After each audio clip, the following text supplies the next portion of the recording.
ভূমি থেকে কাদিয়ানি মতবাদকে দুলিশান করে দেওয়ার জন্য তোমাকে আবার গর্জে উঠতে হবে। কুফরি শক্তির উপর বিদ্যুৎ গতিতে চাপিয়ে পড়ে ওদের বিস্তার ভেঙে চুরমার করে দিতে হবে।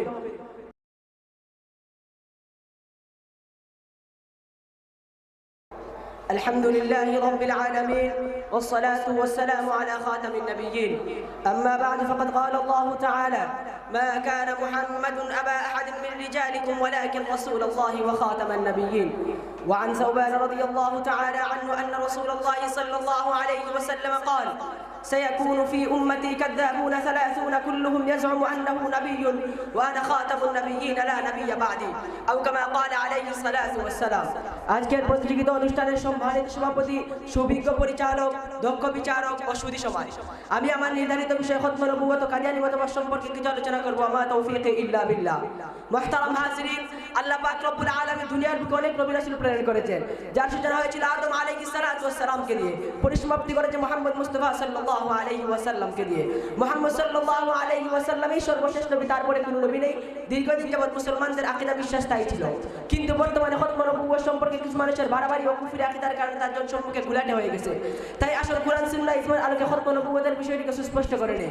মুহতারাম হাজিরিন, আল্লাহ পাক সূরাতুল আহজাবের 40তম আয়াতে বলেন: মা কানা মুহাম্মাদুন আবা আহাদিন মিন রিজালিকুম ওয়ালাকিন রাসূলুল্লাহি ওয়া খাতামান নাবিয়্যিন। মুহাম্মদ তোমাদের মধ্য থেকে কোনো পুরুষের পিতা নন, বরং তিনি আল্লাহর রাসূল এবং সর্বশেষ নবী।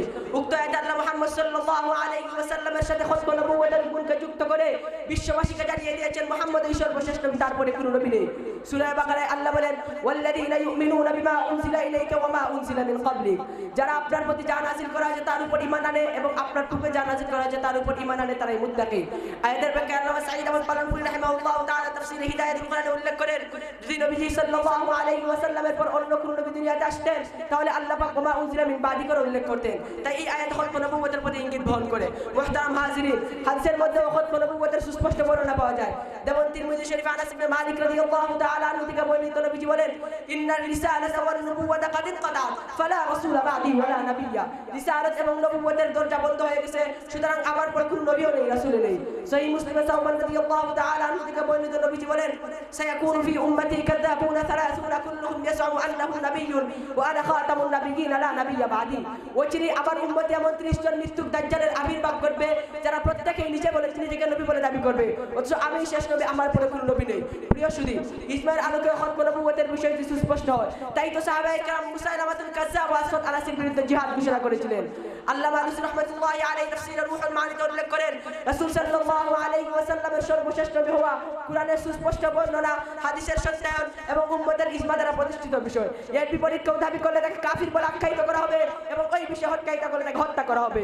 মুহতারাম হাজিরিন, কুরআন সুন্নাহ ইজমার আলোকে হুজুর সাল্লাল্লাহু আলাইহি ওয়াসাল্লামের খতম নবুয়তের বিষয়টি সুস্পষ্ট হয়ে গেল। সুতরাং এরপরেও যদি কেউ নবুয়তের দাবি করে, নিঃসন্দেহে সে মিথ্যাবাদী কাফের। সুতরাং 49 সালে মাথা যারা দিয়ে ওটা নবুয়তের মিথ্যা দাবিদার মির্জা গোলাম কাদিয়ানী নিঃসন্দেহে মিথ্যাবাদী কাফের। মুহতারাম হাজিরিন, মির্জা গোলাম আহমদ কাদিয়ানী 1840 খ্রিস্টাব্দের ভারতের কাদিয়ান নামক স্থানে জন্মগ্রহণ করেন। 1890 খ্রিস্টাব্দে সে নিজেকে দিনের একজন মুজাদ্দিদ বলে দাবি করেন। 1891 খ্রিস্টাব্দে সে নিজেকে মাসি বলে দাবি করেন। কিছুদিন পর নিজেকে জিল্লি নবী বলে দাবি করেন। 1900 খ্রিস্টাব্দে সর্বশেষ নিজেকে হাকিকি নবী বলে দাবি করেন। নাউজুবিল্লাহ। 1902 সালে তার এক বয়ানে বলে, আমি তোমাদেরকে যা পালন করতে বলি বা যা পড়ে শোনাই তা আল্লাহর কালাম, যেমন কালাম হলো কুরআন এবং তাওরাত। নাউজুবিল্লাহ। সে বলে, আমার দাওয়াত যার নিকট পৌঁছে সে যদি আমার উপর ঈমান না আনে তাহলে সে আসমানে অপরাধী বলে সাব্যস্ত হবে। এবং একের পর এক মিথ্যা প্রপাগান্ডা সে জনসম্মুখে পেশ করতে থাকে। প্রিয় সুধী, তার এই সমস্ত প্রান্ত আকীদার মূল হলো তার নবী হওয়ার পর। অথচ নবী করিম সাল্লাল্লাহু আলাইহি ওয়াসাল্লাম আজ থেকে প্রায় 1400 বছর পূর্বে সুস্পষ্ট ভাষায় বলে দিয়েছেন, লা নাবিয়্যা বাদি। এই লা নাবিয়্যা বাদি এর মাধ্যমে সর্বপ্রকার নবুয়তির দরজা বন্ধ হয়ে গেছে। সেই হাদিসের উত্তরে বলে তার ঈসা আলাইহিস সালাতু ওয়াস সালামের আগমনকে কি বলবে? ফুকাহায়ে কেরাম বলেন, ঈসা আলাইহিস সালাতু ওয়াস সালাম উম্মত হয়ে আসবেন, নবী হয়ে নয়। মুহতারাম হাজিরিন, পরিতাপের বিষয়, আজকে খতম নবুয়তের বিষয়টি ঈমানের গুরুত্বপূর্ণ অংশ হওয়া সত্ত্বেও কঠিন ষড়যন্ত্রের শিকার হয়ে নবীর প্রেমে উজ্জীবিত আদর্শ ছাত্র ভাইয়েরা, তোমার নবীর খতম নবুয়তের ইজ্জত রক্ষা করার জন্য, তোমার ঈমানি দায়িত্ব পালন করার জন্য, এই পবিত্র ভূমিকে পবিত্র রাখার জন্য, বাংলার ভূমি থেকে কাদিয়ানি মতবাদকে দুলিশান করে দেওয়ার জন্য তোমাকে আবার গর্জে উঠতে হবে। কুফরি শক্তির উপর বিদ্যুৎ গতিতে চাপিয়ে পড়ে ওদের বিস্তার ভেঙে চুরমার করে দিতে হবে।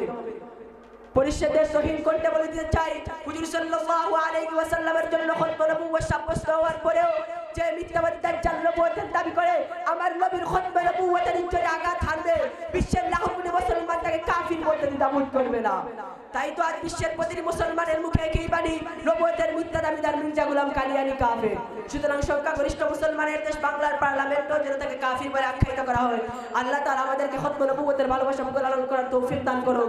আমিন। ওয়া আখিরু দাওয়ানা আলহামদুলিল্লাহি রাব্বিল আলামিন।